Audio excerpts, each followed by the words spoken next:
Hi! இன்னைக்கு lunch என்ன செய்கிறோன்றத பார்க்க போகிறோம்.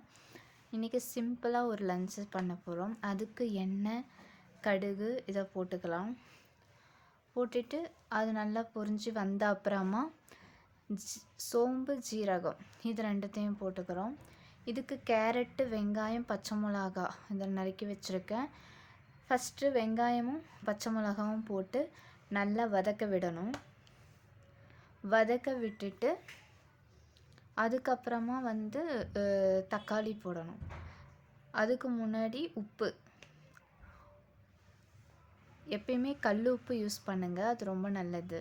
இப்போ பூண்டை தேவையான அளவுக்கு இடித்து சேர்த்துக்கணும். தக்காளியும் கட் பண்ணி அதையும் சேர்த்துக்கணும். தக்காளி நல்லா பழுத்த தக்காளியாக சேர்த்துக்கணும்.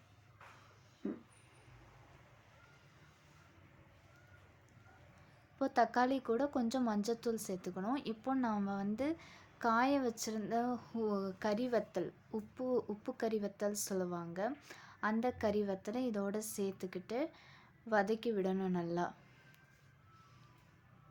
இப்போது கேரட் கட் பண்ணி வச்சு இந்த மாதிரி கொஞ்சம் மீடியம் சைஸில் கட் பண்ணி இதோட சேர்த்துக்கலாம். சேர்த்து இதையும் நல்லா மிக்ஸ் பண்ணி விடணும். காய் நல்லா கொஞ்சம் வதங்கணும், ஒரு ஆஃப் இதில் வதங்கணும்.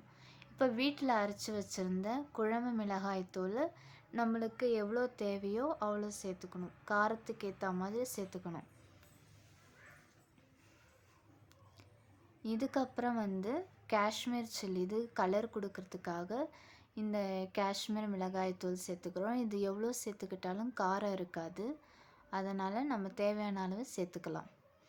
இப்போ எல்லாமே நல்லா மிக்ஸ் பண்ணி வரணும், நல்லா மிக்ஸ் பண்ணி விடணும். இதுக்கப்புறமா நான் தனியாக புளி ஊற வச்சுருக்கிறேன். அந்த புளி தண்ணியை இதில் ஊற்றிக்கணும். ஊற வச்சுருக்கிறேன்னா இந்த புளி தண்ணி இதோட சேர்த்துக்கணும். சேர்த்துட்டு இதுக்கப்புறம் நம்ம அரிசி எவ்வளோ அளவு எடுத்துருக்கோமோ அதுக்கு தகுந்த மாதிரி தண்ணி இதில் சேர்த்துக்கணும். ஒரு கிளாஸ் அரிசிக்கு 2 கிளாஸ் தண்ணி சேர்த்துக்கலாம். இப்போ இதை சேர்த்து நல்லா கொதிக்க விடணும். இப்போ நம்ம கருவேப்பிலை சேர்த்துக்கிறோம். கருவேப்பிலை சேர்த்து நல்லா மிக்ஸ் பண்ணி விடணும்.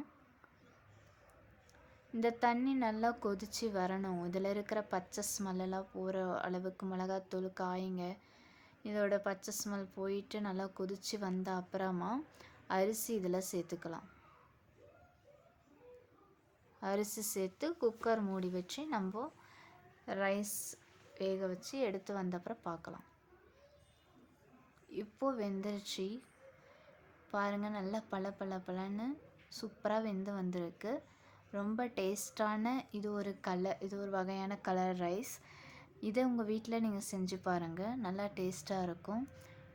இதே போல் நான் நெக்ஸ்ட் வீடியோவில் வேறு ஏதாவது ஒரு இதுவில் பார்க்குறேன். பாய்.